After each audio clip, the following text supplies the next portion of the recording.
Pelo sinal da Santa Cruz, livrai-nos Deus nosso Senhor dos nossos inimigos.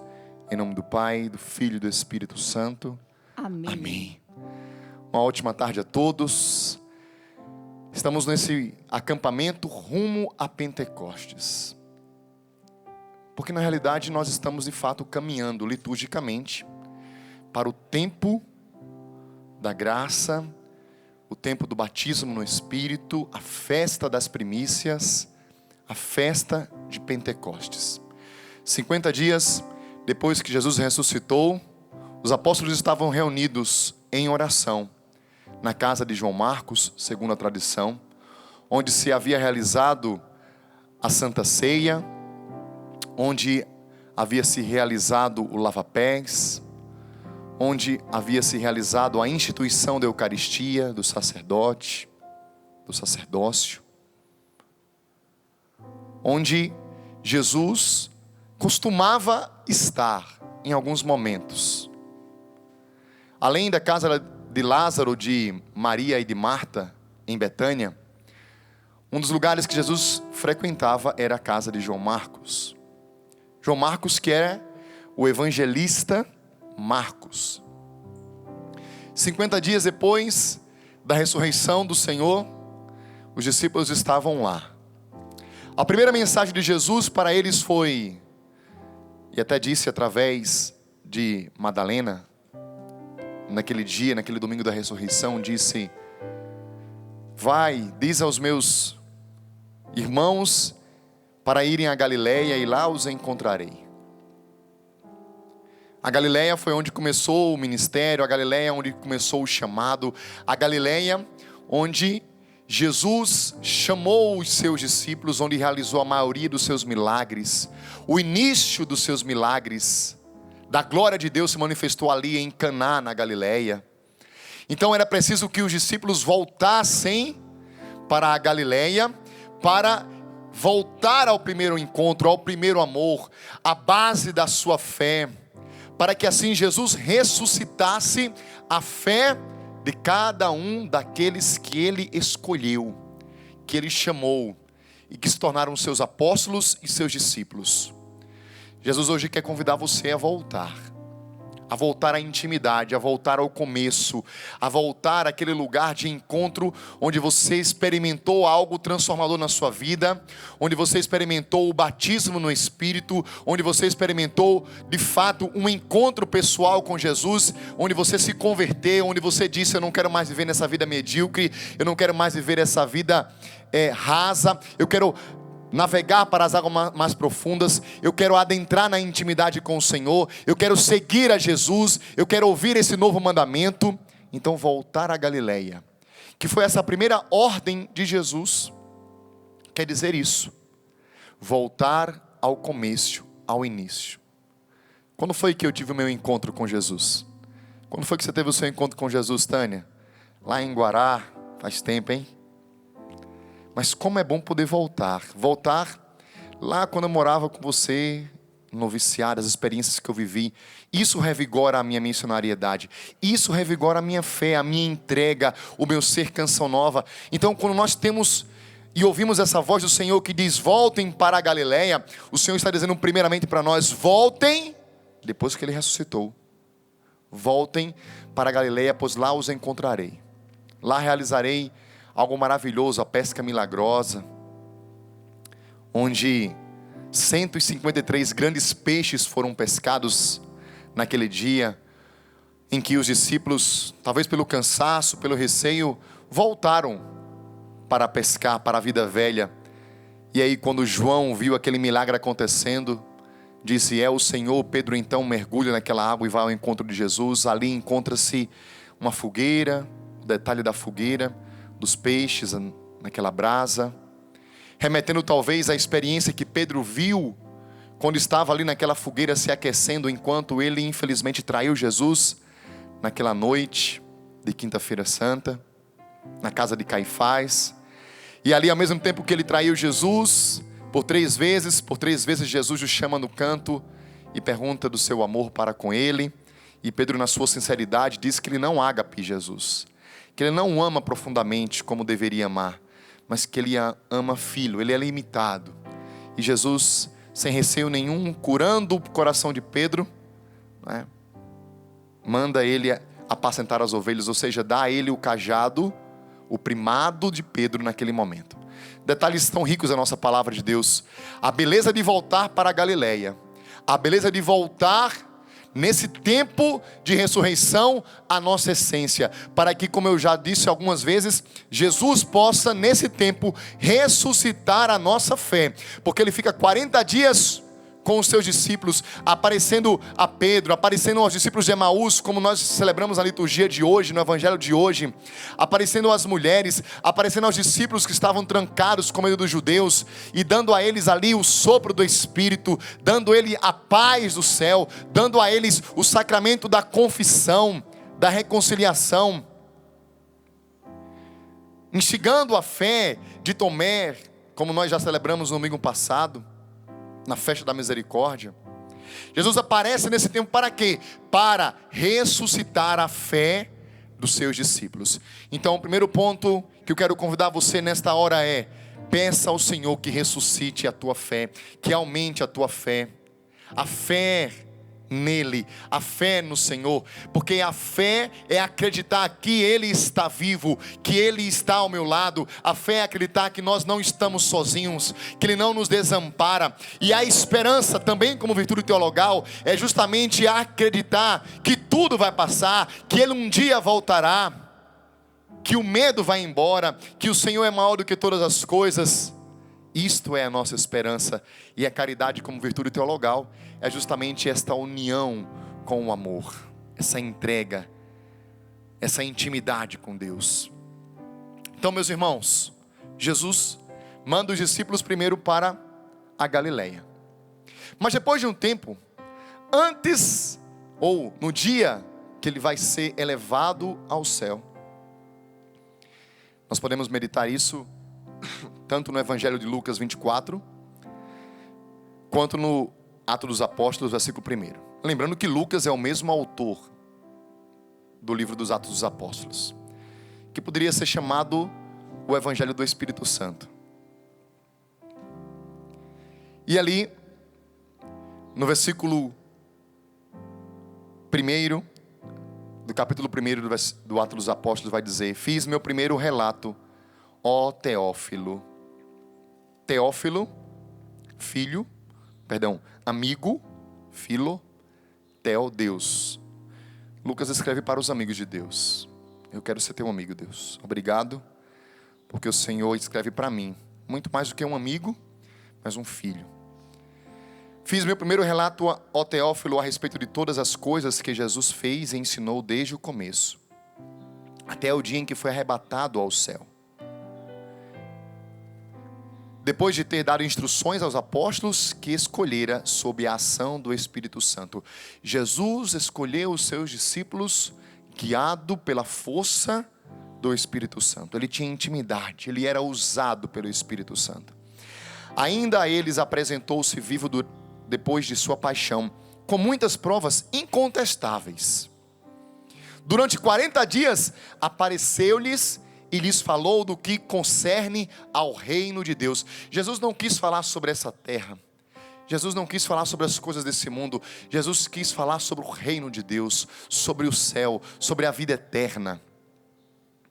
Então, no decurso de uma refeição com eles, ordenou-lhes, e vem a segunda ordem, que não se afastassem de Jerusalém, mas que aguardassem a promessa do Pai, a qual disse ele: ouvistes de minha boca, pois João batizou com água, mas vós sereis batizados com o Espírito Santo dentro de poucos dias.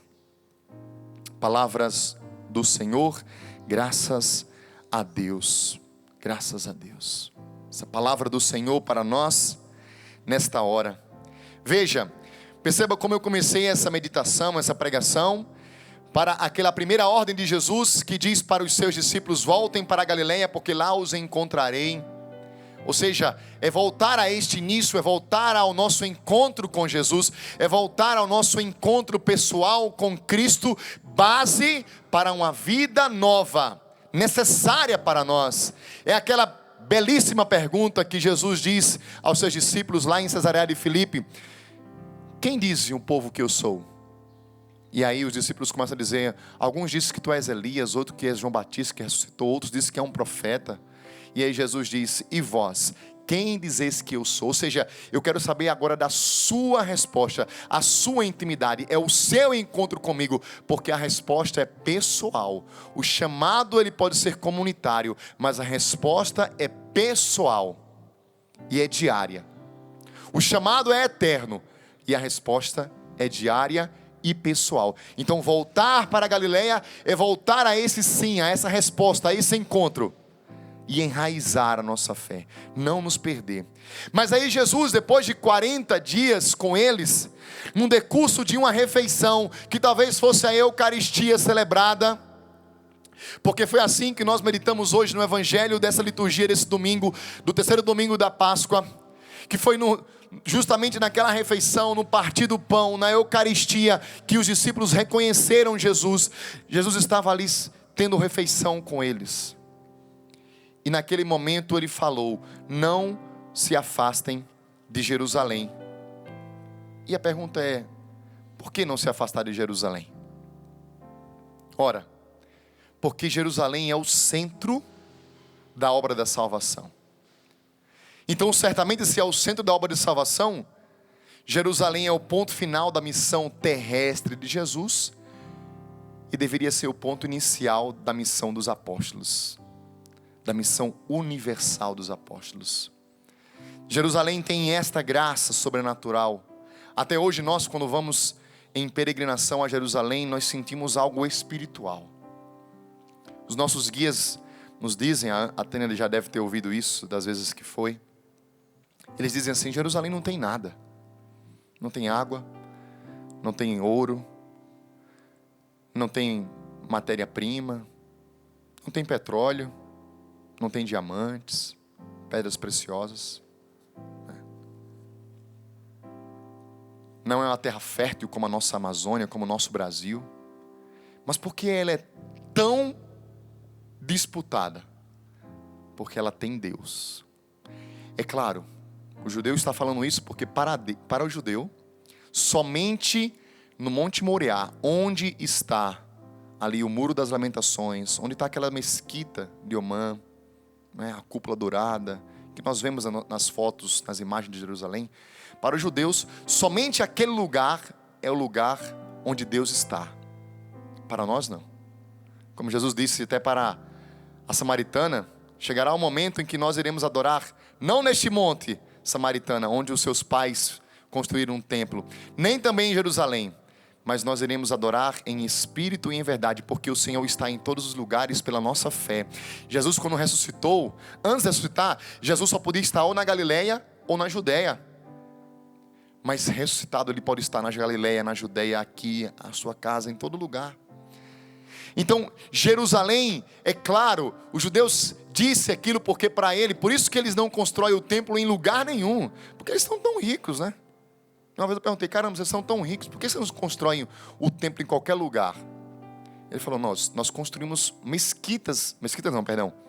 sinagogas em vários lugares, mas o templo só pode ser construído aqui no Monte Moriá.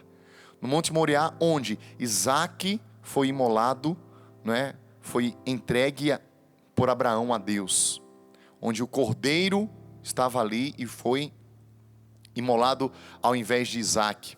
O Monte Moriá, onde, segundo a tradição, foi do barro daquele lugar que Deus fez Adão e soprou e deu vida a Adão. Ou seja, o Espírito de Deus está ali. Então, por isso que eles, desde o início, desde Davi, quando Davi morava no outro monte, o Monte Sião, aquele Monte Moriá era o templo. Então, para eles era ali, aquele lugar. Mas para nós, Deus está em todos os lugares, porque nós cremos, Ele está em todos os lugares. Mas Jerusalém tinha essa força de ser o ponto final da missão terrestre de Jesus. Deveria ser então o ponto inicial da missão universal dos apóstolos. Mas olha que bonito. Então a primeira coisa é essa: não se afastar de Jerusalém. Jerusalém era o lugar da oração, era o lugar da contemplação, o lugar onde o Senhor instituiu, naquela sala do cenáculo, instituiu a Eucaristia, o lugar onde o Senhor instituiu o sacramento da ordem, o lugar onde o Senhor soprou sobre os seus apóstolos o Espírito. Jerusalém, ó Jerusalém. Até os apóstolos, João, no seu livro do Apocalipse, fala da Jerusalém celeste. Então nós não podemos nos afastar de Jerusalém, mas aguardar a promessa do Pai. E aqui nós chegamos ao tema da minha pregação: esperai a realização da promessa do Pai. Aguardai a realização da promessa do Pai. Estamos em Jerusalém para quê? Para ficarmos parados? Estamos em Jerusalém para quê? Para voltarmos à vida velha? Estamos em Jerusalém para quê? Não, estamos em Jerusalém para esperar a promessa do Pai, para aguardar a promessa do Pai. Mas isso não é uma promessa apenas, uma promessa, quer dizer, essa não é um aguardar passivamente, não é um esperar de forma passiva, mas é um esperar de forma ativa. Quando você percebe, você vai lá no dicionário e você procura o que significa a palavra esperar. A primeira coisa que diz é ter esperança, contar com, ter esperança em. Então, esperar volta-se para ter esperança, virtude teologal. Esperar a promessa é ter essa esperança de que Ele virá, que Ele vem em nosso auxílio, que nós não estamos sozinhos, que o Paráclito virá, que se cumprirá a promessa de Deus, porque toda a palavra do Senhor se cumpre. Esperar é contar com, e para nós, contar com a ajuda do Espírito Santo. Esperar é não agir, não tomar decisões, não desistir de algo, até a efetuação de um evento que se tem por certo ou desejável. Eu vou repetir isso. Esperar é não agir, não tomar decisões, não desistir de algo, até a efetuação de um evento que se tem por certo. E qual é o evento que nós estamos tendo por certo? Que nós já experimentamos as primícias e iremos experimentar a plenitude dia a dia, até chegar ao céu, na plenitude. O Espírito Santo, o batismo no Espírito, aquela promessa que está lá em João, capítulo 14. Então, quando eu espero, eu não ajo, eu não tomo decisões, eu não largo, eu não desisto, até que este evento, que é o Pentecostes, se realize na minha vida, porque ele vai acontecer. Esperar é aguardar ativamente. Mas como é que se aguarda na palavra de Deus? Sabe como é que se aguarda na palavra de Deus, meus irmãos? Cassiano, Tânia, se aguarda como as virgens prudentes, não é? Como é que elas aguardavam o noivo? Elas aguardavam preparadas para a sua chegada. Elas não aguardavam ali simplesmente paradas, tranquilas, viu, Joás? Elas não aguardavam ali, já que ele vai demorar, vou curtir a minha vida. Não, elas aguardavam ativamente.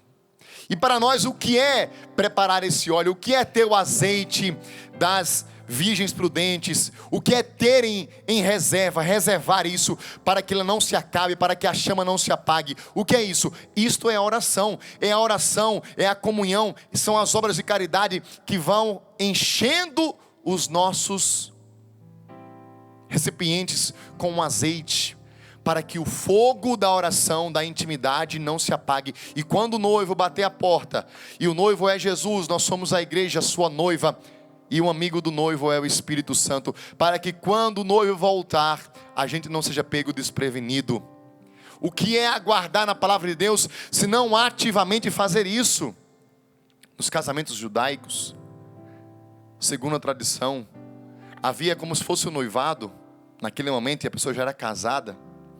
E aí o noivo ia preparar a casa e a noiva ia preparar o enxoval. Quando o noivo preparava a casa, ele voltava em busca da noiva. Se ele chegasse e a noiva não tivesse pronta, ele poderia rejeitá-la, porque ela não estava pronta. Mas como saber que o noivo está vindo? Criou-se então aquilo que a palavra de Deus nos diz também, que chama-se o amigo do noivo, o amigo do esposo.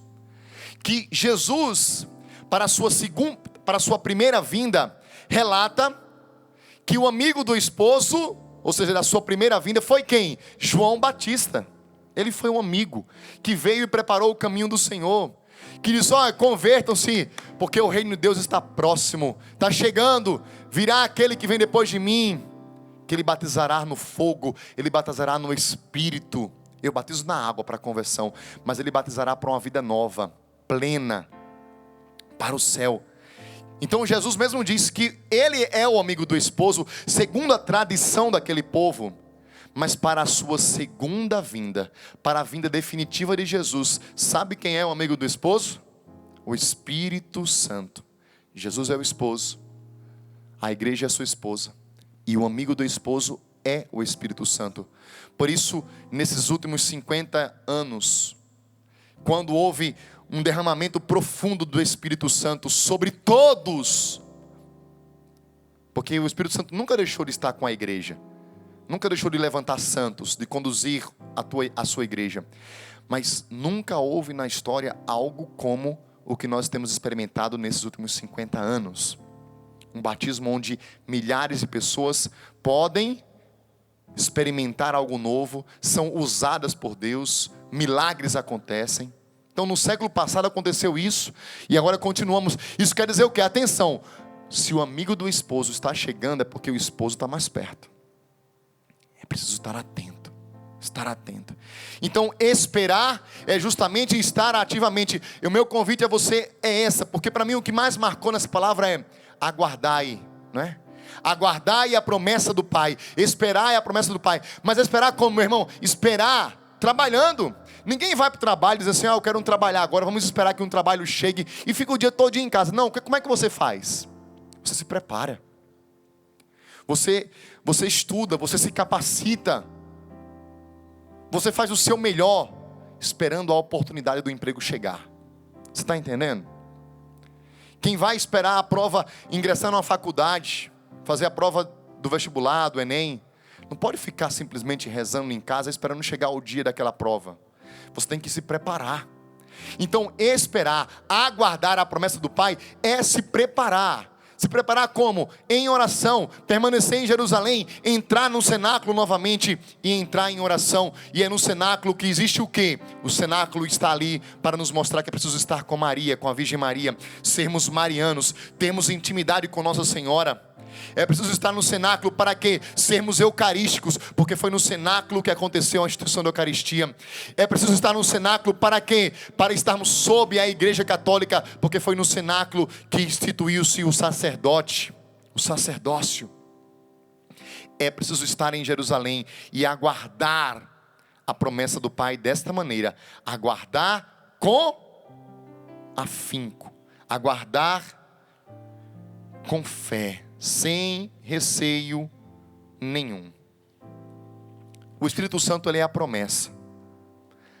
Atos dos Apóstolos, capítulo 2, versículo 33 vai dizer: tendo sido elevado pelo poder de Deus e tendo recebido do Pai o Espírito Santo, que ele havia prometido, derramou, como vedes e ouvis. Quem prometeu? O Pai prometeu. O Pai prometeu. Versículo 38, 39. Recebereis o dom do Espírito Santo. Na verdade, a promessa é para vós e para os vossos filhos e para todos aqueles que estão longe, para os que o Senhor Deus chamar. Esta é a promessa de Deus para todos. Mas que promessa é essa? De onde vem essa promessa, meus irmãos? Pega comigo aqui, se você puder, a palavra que está em João capítulo 14. O Evangelho de João, capítulo 14, versículo 15, versículo 14. Se pedirdes algo em meu nome, eu o farei. Se me amais, observareis meus mandamentos, e rogarei ao Pai, e Ele vos dará outro Paráclito, para que convosco permaneça para sempre, o Espírito da verdade, que o mundo não pode acolher, porque não o vê nem o conhece. Vós o conheceis, porque permanece convosco, e em vós será. Veja, se me pedirdes algo em meu nome, eu o farei. Promessa de Deus. Ore sempre em nome de Jesus. Se me amais, observareis meus mandamentos. Você ama a Deus? Observe os seus mandamentos. Obedeça a sua palavra. Viva em santidade. É assim que você mostra o quanto você ama a Deus. No versículo 21 já diz isso também. Jesus repete: quem tem meus mandamentos e os observa é quem me ama. Olha que lindo. Versículo 23: se alguém me ama, guardará minha palavra. Então está aqui claro, se a gente ama a Deus, a gente tem que guardar a palavra dele. É fácil? Não. Mas é preciso que a gente demonstre esse amor guardando a sua palavra.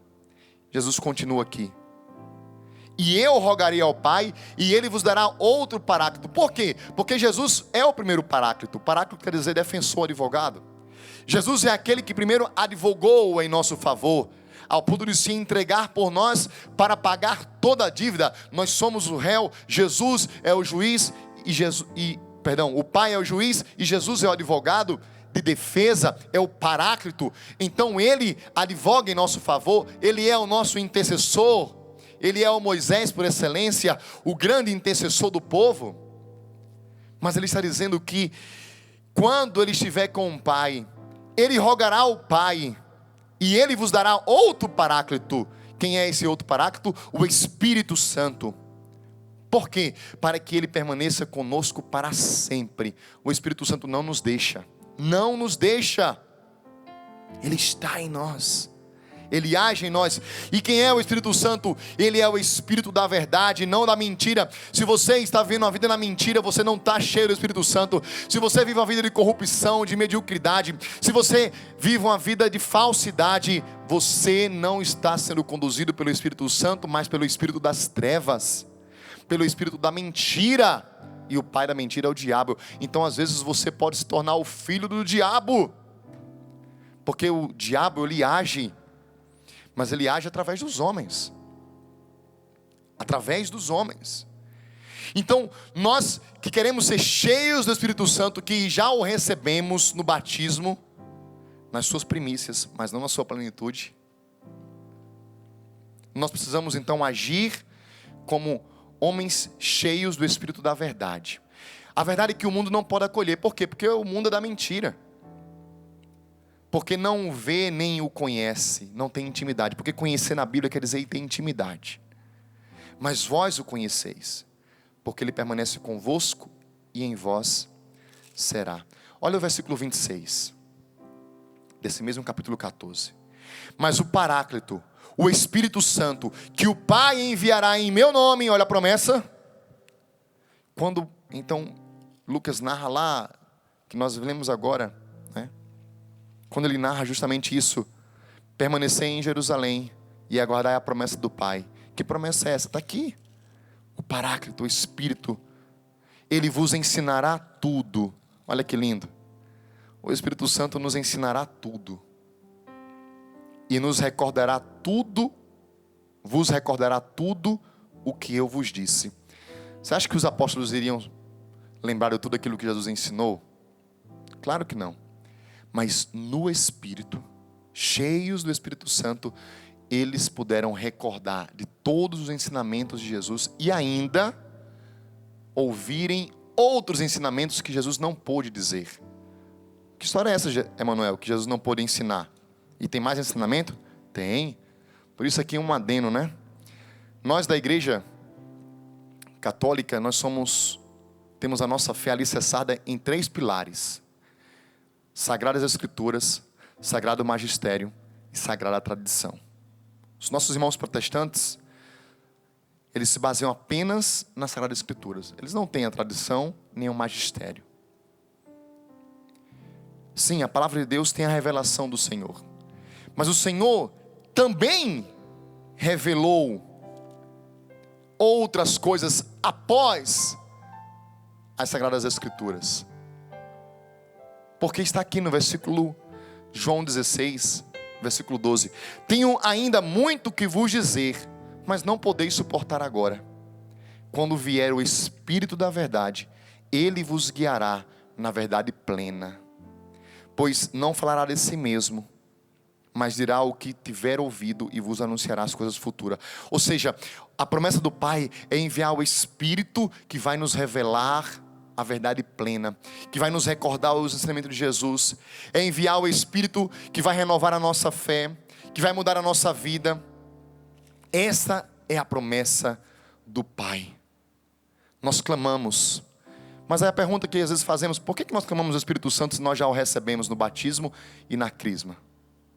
Porque do mesmo modo que o reino de Deus já está presente no meio de nós, mas ainda não na plenitude realizada, assim também o Espírito Santo, ele já está infundido em nosso coração, embora ainda não esteja aí operante, senão sob a forma de uma pequena garantia.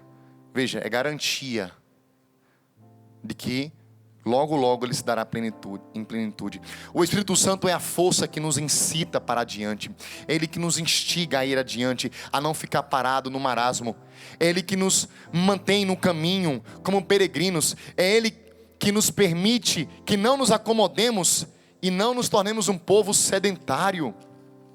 É Ele quem dá asas à nossa esperança. Esta é a promessa do Pai. Esta é a promessa do Pai. Que promessa maravilhosa que está em Lucas 24, versículo 49. Coisa maravilhosa que o Senhor vai dizer para nós: eis que eu enviarei sobre vós o que meu Pai prometeu. Por isso permanecei na cidade até serdes revestidos da força do alto. Ah, como nós precisamos dessa força do alto, desse novo paráclito, desse defensor. Ah, como nós queremos que se realize aquilo que está no profeta Joel 3, versículo de 1 a 5. Derramarei sobre vós o meu espírito, os jovens profetizarão, os anciãos terão visões. Sobre todos, sobre os escravos, sobre todos derramarei o meu espírito. Que está em Atos 2, versículo 17. A força do alto capaz de encorajar os discípulos para levarem a salvação até os confins da terra. A força do alto. Agora que interessante, viu, Tânia? A promessa de Deus depende não da observância da lei, mas da fé, da graça. Não é fazendo algo em si, não é? Observar a lei somente pela lei, mas é ter fé. É ter fé. É pela graça de Deus. A festa de Pentecostes que nós vamos celebrar, ela aconteceu justamente na festa das primícias para os judeus. E o que é a festa das primícias? O dia em que eram oferecidos a Deus as primícias da colheita. Os judeus então reuniam a colheita, e no dia que eles faziam uma festa para agradecer a Deus, e cada um oferecia as primícias, os primeiros frutos para Deus. O Pentecostes acontece, olha que bonito, como festa das primícias. Mas não é o homem que oferece as primícias para Deus, é Deus que oferece à humanidade o seu Espírito como primícia do que haverá na plenitude. Não é mais o homem que oferece as primícias a Deus, mas é Deus quem oferece no Pentecostes a primícia que nos leva à plenitude. E aqui eu concluo dizendo isso porque eu falei várias vezes, primícia e plenitude, né? A primícia é o início. Conservamos aquilo que possuímos e haveremos de receber aquilo que ainda não temos. O próprio Espírito que se expande em nós. Nós somos chamados a permanecer em oração para que a plenitude se realize, para que a promessa se cumpra. E repito, o espírito da promessa não se obtém por meio da observância da lei, mas pela fé. Os apóstolos não receberam o espírito por terem se tornado fervorosos. Eles se tornaram fervorosos porque tinham recebido o Espírito Santo. Serão justamente graças ao Espírito Santo que ficaremos capazes de mortificar as obras da carne. No princípio, o mais importante é a oração. E aí a gente conclui dizendo isso. Como? O que fazer então? Rezar. Porque é o mais importante. Clamar, pedir. Porque como diz em Lucas 11, versículo 13, vai dizer: o Pai dá o Espírito àqueles que lhe pedem. Nessa oração, já é o Espírito Santo que vem em auxílio da nossa fraqueza, intercedendo por nós com gemidos inexprimíveis. É por meio do Espírito Santo que pedimos o Espírito Santo. Pedimos a plenitude por meio das primícias. Vamos ficar de pé? Vamos pedir a promessa. Estamos rumo a Pentecostes.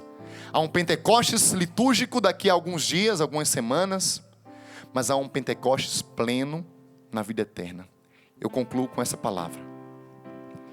É por meio do Espírito Santo, porque quando nós começamos a orar, já Ele ora em nós, que nós pedimos o Espírito. Nós pedimos a plenitude por meio das primícias. Vem sobre nós, Espírito Santo. Nós te clamamos agora. A nossa parte é orar e pedir e dizer: venha sobre nós, venha nos transformar, venha nos batizar, venha nos auxiliar, venha nos socorrer, venha nos amparar. Tu és aquele que nos recorda a palavra de Deus, tu és aquele que nos convence da palavra de Deus, tu és aquele que nos transforma, tu és aquele que nos batiza com dons de serviço, dons carismáticos, mas tu és aquele que nos dá a graça de dons de santidade. Tu és aquele que nos dá o temor de Deus, a piedade, a sabedoria, a ciência, a fortaleza. Tu és aquele que nos dá a força da temperança, da coragem, da piedade. Ó, o Espírito venha sobre nós e age em nós. Nós queremos pedir sobre nós, sobre as nossas famílias, sobre a nossa nação, sobre a nossa igreja. Vem, Espírito Santo de Deus, vem sobre nós. Vento impetuoso traz línguas de fogo, batiza-nos, batiza-nos. Vento impetuoso traz línguas de fogo, batiza-nos, batiza-nos. Peça isso na sua casa, vai dizendo isso. Vento impetuoso traz, Senhor, traz línguas os teus de fogo, dons, batiza-nos, batiza-nos, batiza-nos. Vento impetuoso venha sobre nós, sobre a nossa nação, traz línguas de sobre as fogo, nossas famílias, Espírito. batiza-nos, Solta a sua voz na sua casa e ore no Espírito. Deixe que Ele ore em você, deixe que Ele ore em você, deixe que Ele faça uma obra na tua vida. Pelas primícias, pedimos a plenitude do Espírito. É a promessa do Pai e toda promessa se cumpre, toda promessa se cumpre. Nós estamos rumo a Pentecostes, com a Virgem Maria, na Eucaristia, no cenáculo, sem se afastar de Jerusalém, ativamente esperando o Espírito, vivendo uma vida de santidade. Nós só podemos dizer: vem Espírito, vem Espírito. Ore, meu irmão, ore sem cessar. Vento impetuoso traz línguas de fogo, batiza-nos, batiza-nos. Vento impetuoso traz, Senhor, traz línguas de fogo, e batiza-nos, batiza-nos, batiza. abençoe você. Daqui a pouco nós teremos a Santa Missa pela TV Canção Nova. Todos se chamam Canção Nova, mas eu quero dizer só uma coisa, um desafio. Ore todos os dias. Clame todos os dias. Ore em línguas, no mínimo 5 minutos, sem cessar, todos os dias. Ore enquanto toma banho. Ore no teu automóvel. Ore no Espírito, porque a promessa se cumprirá. Deus abençoe você. Nas primícias clamaremos a plenitude. Amém.